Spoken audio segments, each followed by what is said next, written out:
What is up, YouTube? What is up? Welcome back. I'm the Pew Black Belt, aka Mr. X, and today I have an exciting video. I'm going to be comparing three 10mm. I've been excited. I've been waiting to do this video. But a lot of this video is going to be a lot of help with you guys too.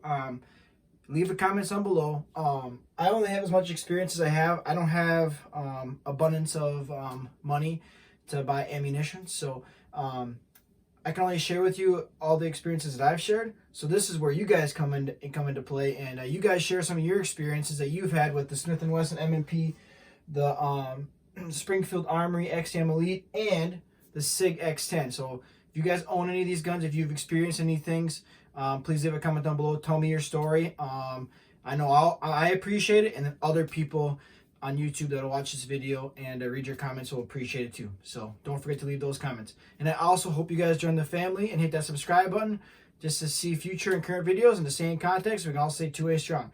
But otherwise, let's get to my experiences and then my opinions on these three firearms, and let's get a closer look. Alrighty, let's get to it. Alrighty, let's start it off here.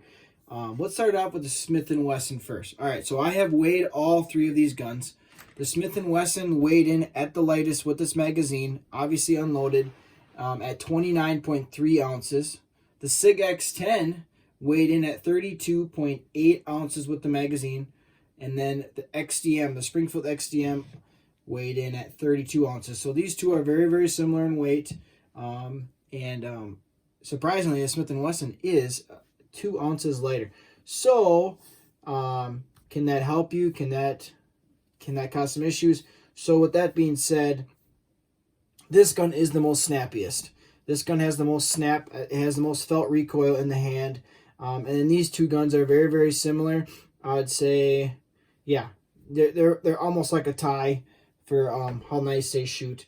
The SIG, surprisingly, it's very, very impressive because you can get a higher grip on the Springfield Armory, the bore axis. So the bore is right here, and your hand can get up a lot higher than it can on these P320s. But the way that SIG designs these, I mean, here's the bore, here's your hand, significantly different. But the way that SIG designs these P320s is actually fairly impressive, how it manages that recoil. And I don't know, just from my examination, but you can see how much significantly the slide comes back on the Springfield Armory compared to the SIG. So I'm guessing that kind of plays a factor in helping mitigate felt recoil, because this slide doesn't reciprocate as far as the Springfield Armory or the Smith & Wesson. I mean, you can see the Smith & Wesson M&P slide comes back a lot farther than the SIG, and I would say these two are about the same when I was comparing them. I mean, you can see the opening.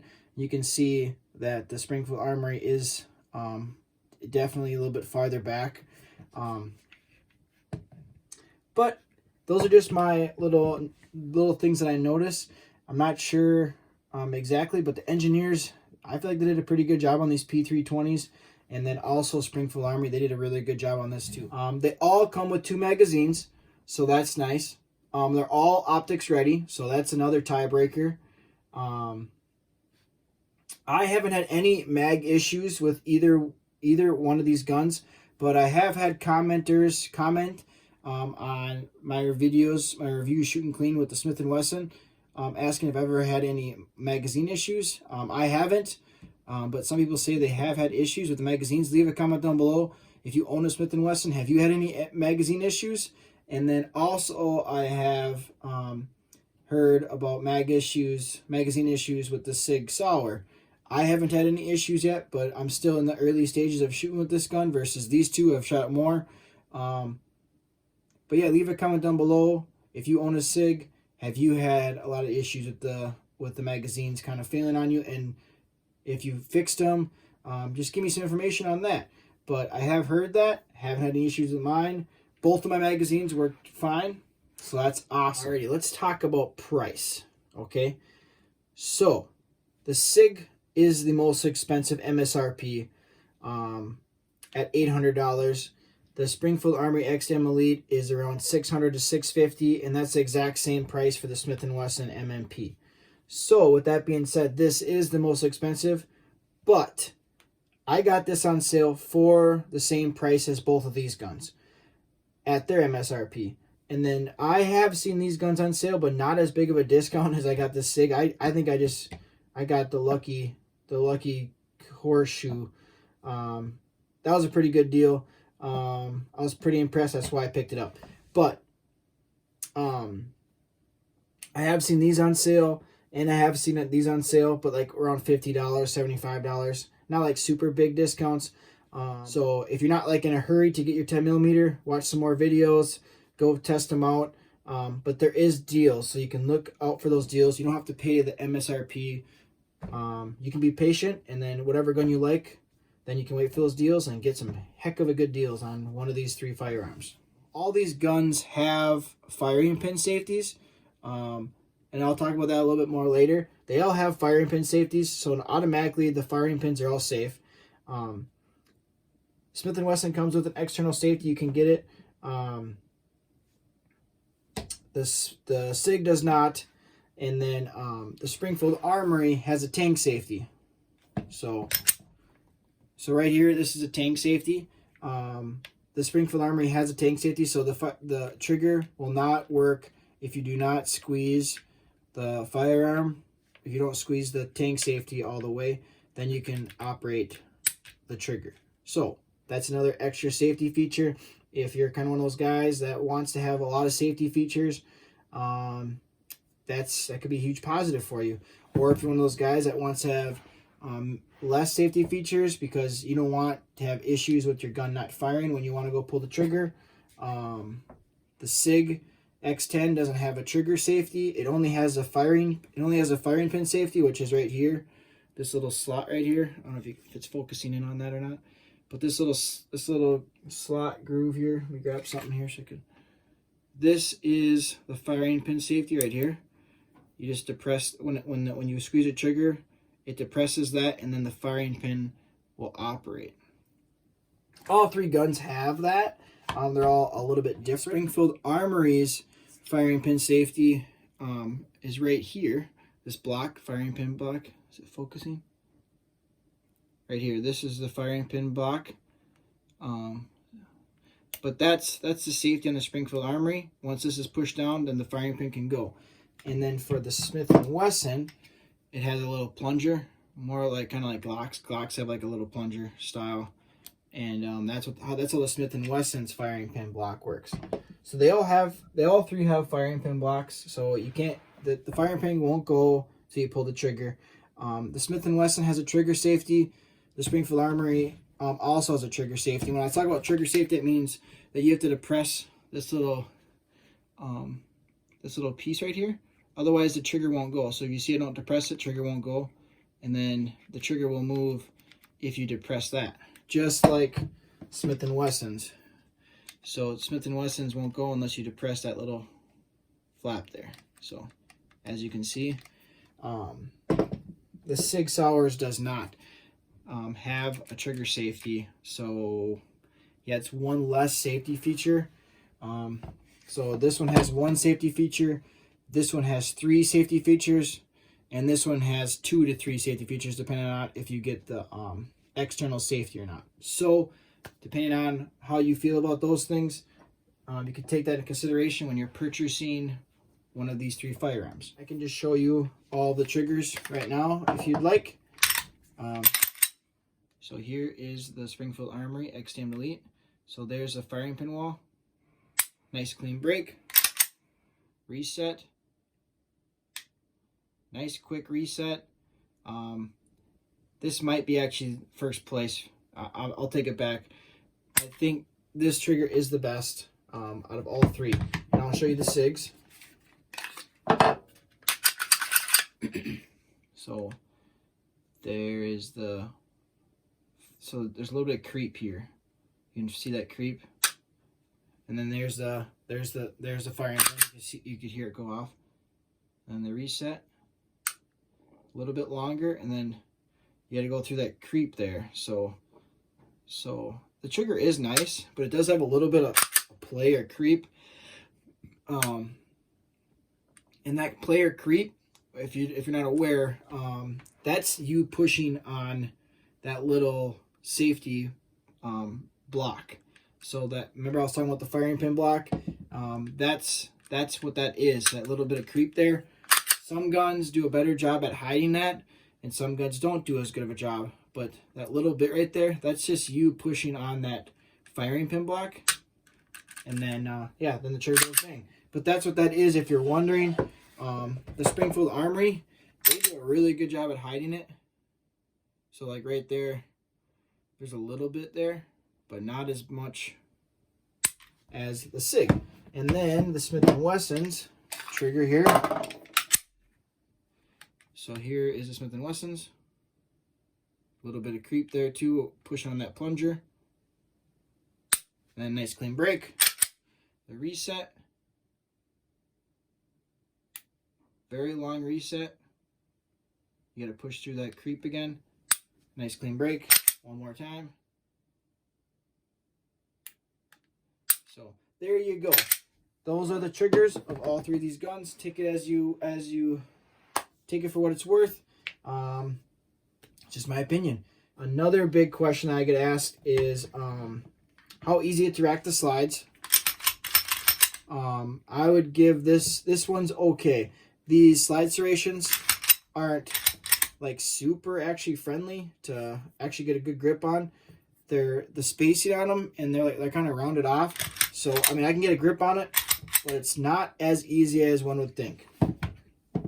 The Smith & Wesson is actually really well. These scale serrations work very well for manipulating the slide, and I don't find myself losing grip on it as I do with the Springfield Armory XDM. If your hands are wet at all, or you have any traction issues, that can be an issue, racking this slide. But if you put a red dot on it, you can just use the red dot as leverage. But the Smith & Wesson definitely wins, and so does the SIG win for manipulation of the slide. Works very well. So there's a little extra thing for it. And you can also one-handed rack the Smith & Wesson because of this little ledge there, the little lip. You can do it on here, but the lip is just not very big. A little harder to get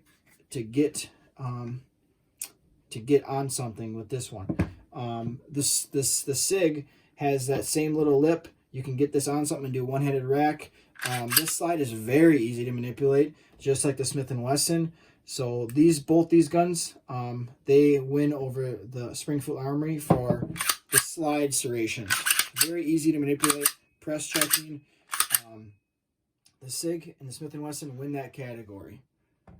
Alrighty, another category I wanted to touch base on for shooters is, are these guns actually lefty friendly? Okay, there's a lot of left-handed shooters, and there's a lot of guys that are shooting with their left hand and their right hand.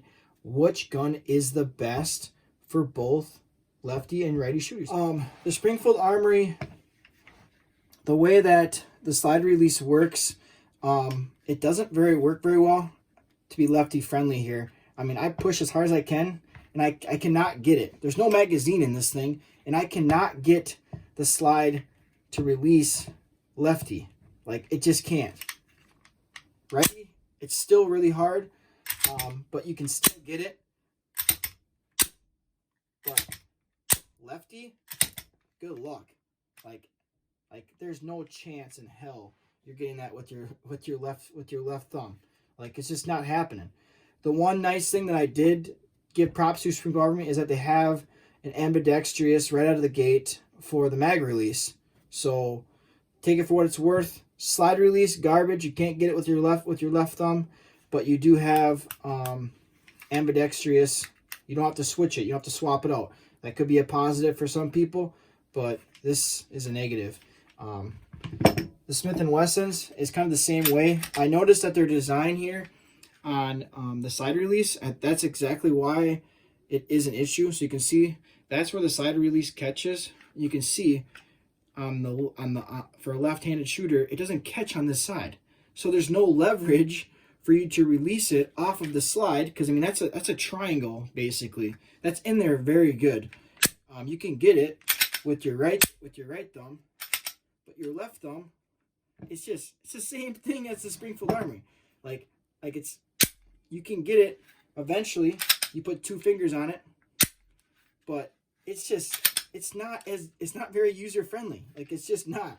You can and then the mag release, you can swap it from the right side to the left side, so you can swap that out. So that's not an issue. It's not as nice as the Springfield Armories because you're able to use both sides on the Springfield Armory.